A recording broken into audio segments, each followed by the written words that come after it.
बोलो जयकारा, बोलो मेरे श्री गुरु महाराज की जय। बोलो श्री सतगुरुदेव भगवान की जय। बोलो श्री परमहंस दयाल जी महाराज की जय। जीवन चरित्र, श्री स्वरूप दर्शन, श्री जीवन चरित्र। कोटली मोहम्मद सतीक में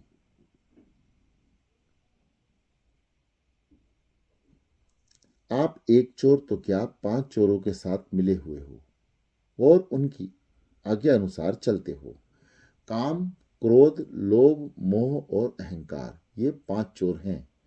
जो जीव इन पांचों से मिलकर काम करेगा वह मुजरिम है।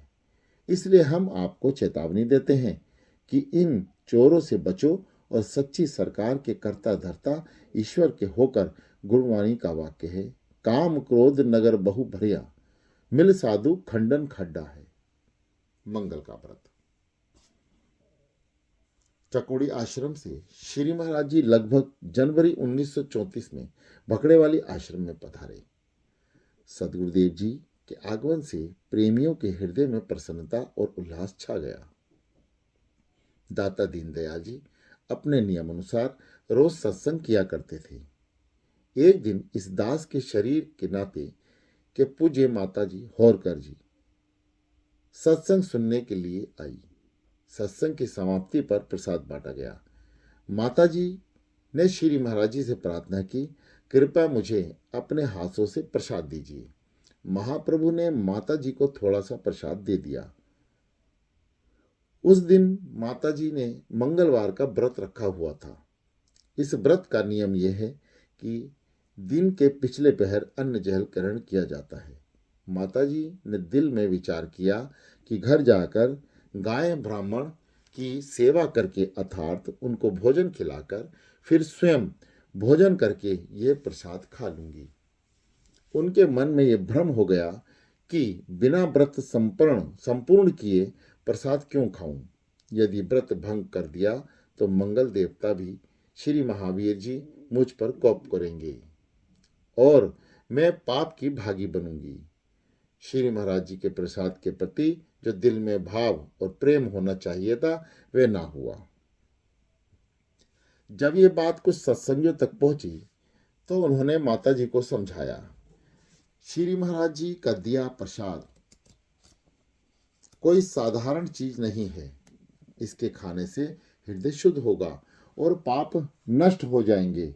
आप विश्वास पूर्वक इस प्रसाद को खाइए और फिर घर जाकर आपने जो नियम करना है सो कर लें। परंतु माताजी ना मानी और अपने हठवश घर की ओर चल पड़ी। अब श्री महाराज जी की अद्भुत लीला देखिए कि जिस रास्ते से माताजी अनेक बार आश्रम में आती थी, अब वह रास्ता उन्हें भूल गया और वे इधर उधर घूमने लगी। लगभग 1 घंटा तक माताजी को रास्ते की खोज करती रही, परंतु उन्हें मार्ग ना मिला। लज्जा के कारण उन्होंने किसी से रास्ता भी ना पूछा, क्योंकि सामने ही अपना गांव था और वहां रहते हुए उन्हें 40 वर्ष बीत चुके थे। मैं सोचने लगी कि लोग क्या कहेंगे कि आज अपने गांव का मार्ग ही भूल गई। बस इसी विचार के कारण माताजी ने किसी से रास्ता ना पूछा।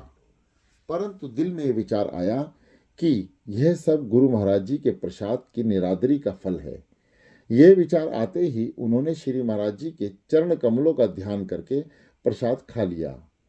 उसी समय उन्होंने क्या देखा कि वह उसी मार्ग पर खड़ी हैं जिस रास्ते से आप अपने गांव जाना था।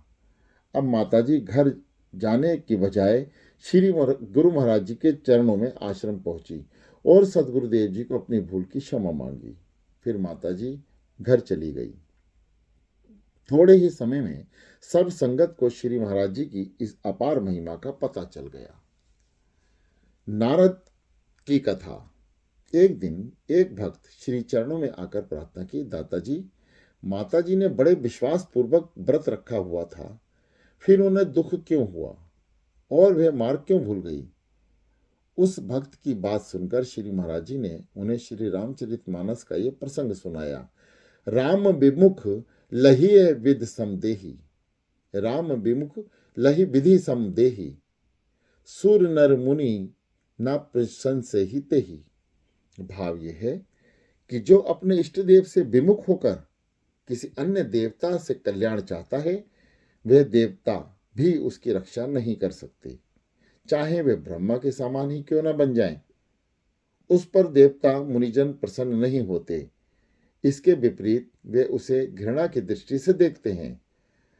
गर्भ गीता में भगवान कृष्ण ने अर्जुन के प्रति कहते हैं, जो गुरु का भक्त है वह मेरा भक्त है, जो गुरु की सेवा करता है वह मेरी सेवा करता है, परंतु जो गुरु से विमुख होकर मेरा भजन करना चाहे उसे करोड़ों वर्ष तक नरक भोगना पड़ेगा। इसका कारण दर्शन चंडाल के दर्शन के समान है। परम भक्त नारद जी के साथ ही ऐसा हुआ। नारद गुरु की निंदा किन्हीं, उलट उसे 84 दीनी। रंचक जो गुरु दया विचारी, नारद की 84 टारी। अर्थात नारद अपने गुरु धीमर को तुच्छ जानकर भगवान विष्णु की शरण में आया और बोला कि गुरुदेव, गुरु तो मिल गए पर मछली पकड़ने वाले धीमर हैं। अभी नारद जी ने शब्द पूरी तरह कहे भी ना थे और भगवान विष्णु तत्काल बोले, ए नारद, तूने गुरु में दोष देखा है, इसलिए तुम्हें 84 भोगनी पड़ेगी, अर्थात तुझे 84 लाख योनियों में भटकना पड़ेगा। तब नारद जी ने प्रार्थना की, भगवान मेरी 84 आप ही काट डालिए, आप सब जगत के रक्षक हैं, क्या मेरी 84 नहीं काटेंगे? भगवान विष्णु बोले, ए नारद, ये ठीक है कि मैं जगत का पालक हूँ, परंतु जो जीव अपने सदगुरु से विमुख हों, मैं उनकी रक्षा नहीं कर सकता। आप अपने गुरुदेव के पास जाओ और उनसे क्षमा मांगो। मैं गुरु विमुख को अपने पास नहीं रख सकता और ना ही कुदरत के नियम को बदल सकता हूँ। गुरु वचनों द्वारा ही आपकी 84 कट जाएगी। तब नारद जी फौरन अपने गुरुदेव के पास गए। उधर भगवान विष्णु ने तत्काल वही धीमर का रूप धारण कर लिया और नारद जी को गुरु रूप में मिले। नारद ने अहंकार को दूर करने के लिए ही यह उसे धीमर रूप में मिले। वास्तव में गुरु को अर्पण अपना अहंकार ही किया जाता है।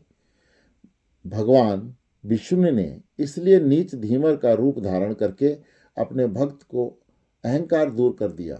नारद जी ने अपने गुरुदेव के चरण पकड़ लिए और सारा समाचार कह सुनाया। साथ ही विनती की, गुरुदेव आप क्षमा कीजिए, मैंने आप में दोष देखा।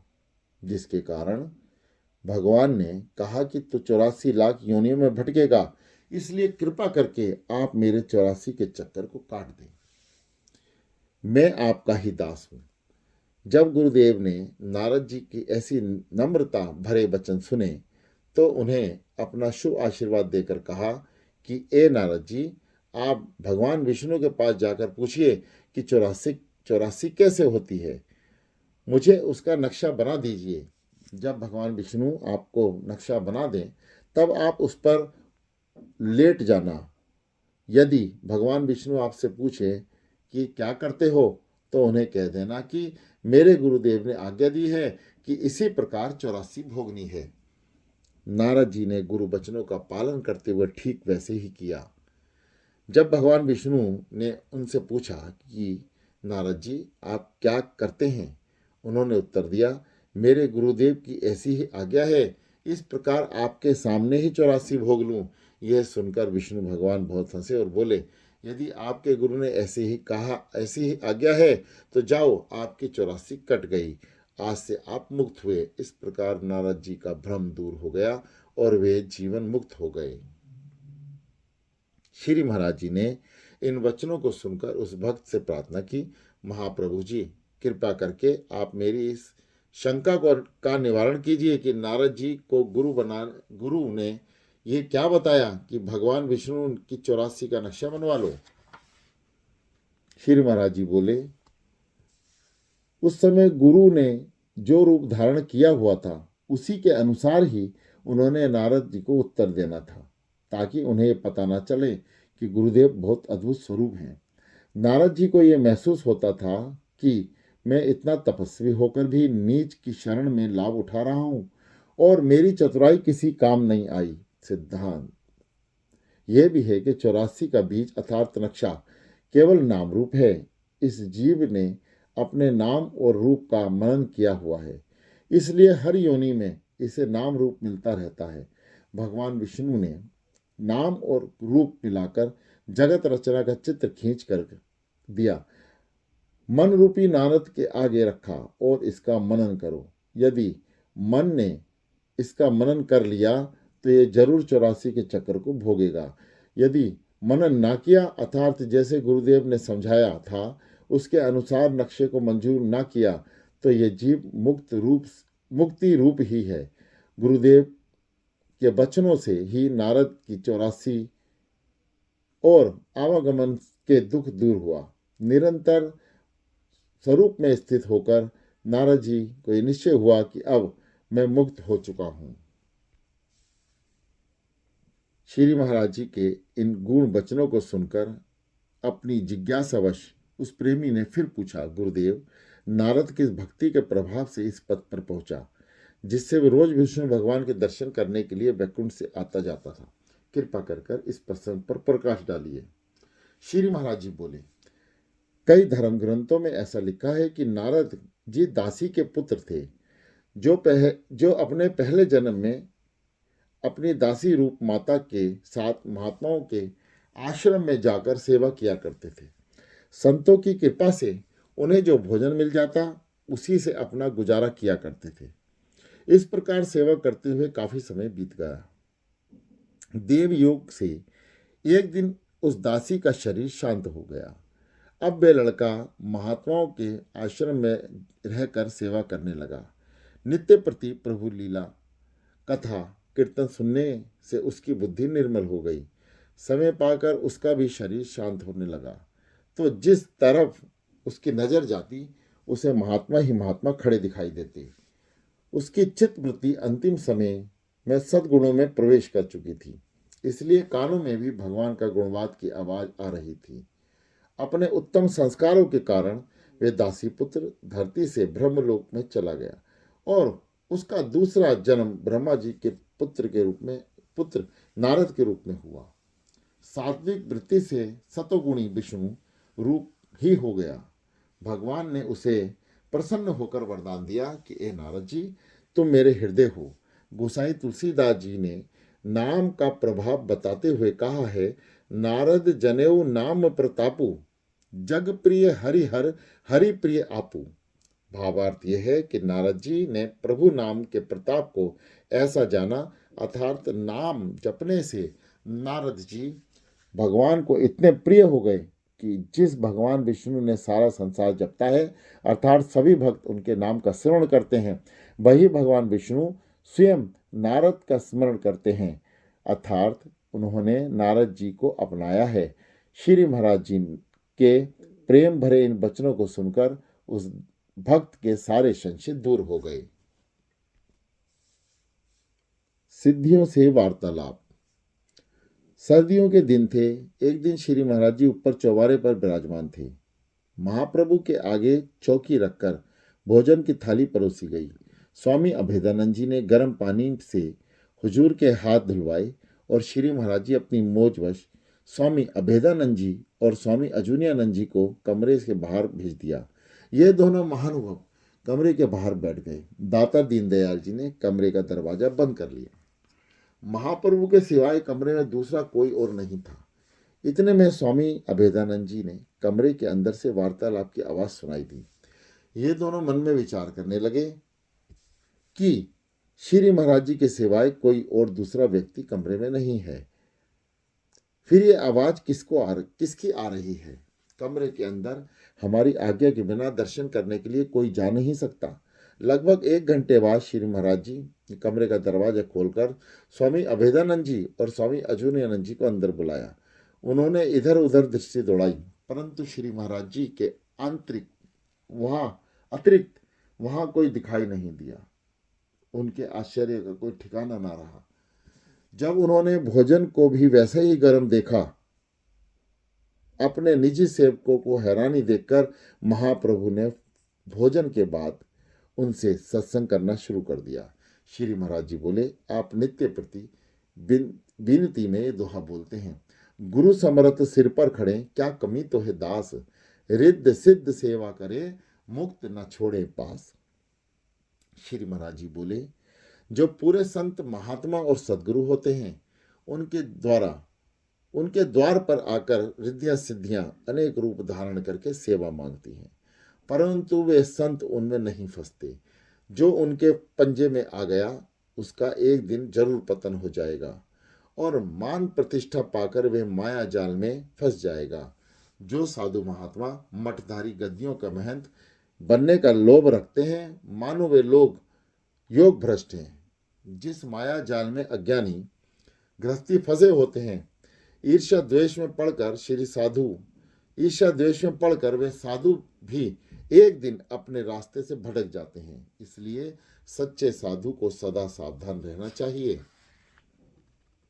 प्रेम प्रार्थना। उन्हीं दिनों कोटली मोहम्मद सादिक, जिला सयालकोट से लाला गुरुदत्तामल जी, श्री आत्माराम जी, लाला सुखरामदास जी और श्री देसराज जी श्री महाराज जी के शुभ दर्शन करने के लिए भगड़ेवाली आश्रम आए। उन प्रेमियों ने 2 साल पहले स्वामी निजात्मानंद जी के चक 45 आश्रम में उपदेश लिया था। जब कोटली निवासी ने ये प्रेमी श्री महाराज जी के पावन दर्शन करने के लिए गए तो कुछ दिन सत्संग श्रवण करके इनके दिलों में अपने अपने घर जाने की सुधि बिल्कुल भूल गए। ये प्रेमी काफी धनी थे और लेन देन का व्यापार अर्थात साहूकारता करते थे। उन प्रेमियों को लगभग 1 महीना श्री चरणों में निवास करते हो गया। कोटली से इन्हें घर लौटने के लिए बार बार संदेश आने लगे। तब उन्होंने श्री महाराज जी से विनती की, महाप्रभु हमारे गांव में भी दर्शन देने की कृपा कीजिए। वहां हमने एक सुंदर स्थान बना रखा है। श्री सतगुरुदेव जी ने उनसे पूछा, स्थान कब बना आए हो? उन्होंने प्रार्थना की, महाप्रभु आज से 2 साल पहले जब हमने श्री स्वामी निजात्मानंद जी से उपदेश लिया तो उनसे प्रार्थना की कि हमारे गांव में चलकर दर्शन दीजिए और वहां आश्रम बनाइए, परंतु स्वामी जी ना जाने क्यों वहां ना जा सके। तब हमने सोचा कि अपनी भावना पूरी करने के लिए आश्रम बना लें, तब तो महापुरुषों के अवश्य दर्शन होंगे। आश्रम को बने लगभग 1.5 साल हो चुका था। अब तो हम लोग आपको वहां जरूर ले जाएंगे। जब तक आप अपने पावन चरण कमलों में उस स्थान को पवित्र नहीं करते, हमारे दिल को शांति नहीं पहुंचेगी। बोलो जयकारा, बोलो मेरे श्री गुरु महाराज।